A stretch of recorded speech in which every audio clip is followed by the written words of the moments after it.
திருமணமான பிறகு எங்க பிள்ளைக்கு மார்க்கத்தை கொடுக்கலாமே, வீட்டுல உள்ள புள்ள கொஞ்சம் கொஞ்சமா தாய் தகப்பனுக்கு வாயடிச்சிட்டு அவர்கள் மெல்ல மெல்ல வீட்டை விட்டு கொஞ்சம் விலகி போகிற நேரம் இந்த பிள்ளைக்கு அப்ப மார்க்கத்தை கொடுக்கலாமே.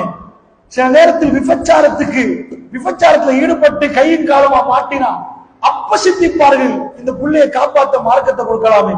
இளைஞர்கள் போதைப் பொருளுக்குள் அடிமையானா இவர்களுக்கு அப்ப மார்க்கத்தை கொடுக்கலாமே என்று பலர்கள் சிந்திக்கிறார்கள். ஆனா பள்ளிவாசல் நடக்கக்கூடிய பயான்களுக்கு நேரத்தை ஒதுக்கி வர முடியுமான்னு கேட்டா இப்ப இந்த வேலை என்பாங்க, எங்கோடு கொஞ்சம் தூரம் என்பாங்க.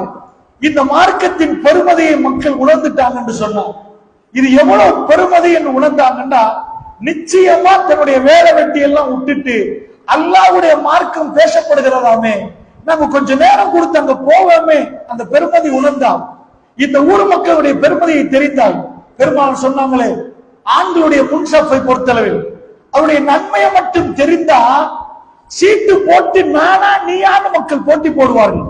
அப்படிப்பட்ட ஒரு நன்மை அல்லாஹ் ரப்பல் ஆலமீன் அள்ளி கொடுக்கிறான். அன்பு தாய்மார்களே, இந்த மார்க்கத்தின் பெருமதியை நாம எந்த அளவுக்கு புரிந்திருக்கிறோம்.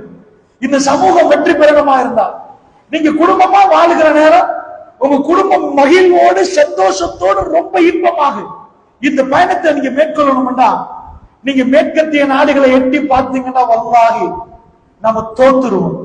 சமூகம் என்ற அடிப்படையில் நாங்க வெற்றி பெற மாட்டோம். நான் அது கொஞ்சம் பேசிட்டே மார்க்க கல்வியின் பெருமதியை உங்களுக்கு சொல்றேன். சரி, எங்கள்ல ஏன் இந்த தலைப்பு அதிகமா பெண்களுக்கு தர்றாங்கன்னா, ஆண்களோட பேசுகிற நேரம் ஆண்களுக்கு அதிகமா வியாபாரத்தை பத்தி பேசுவோம். ஹராமலால் கவனமா பார்த்து நடங்க, ஒழுங்கா நடங்க, ஈமானுடைய சபைகளுக்கு கலந்துக்கோங்க, வீணான பேச்சுகளில் ஈடுபடாதீங்க, அப்படி பேசுவாங்க. பெண்களுக்கு அதிகமா தலைப்பு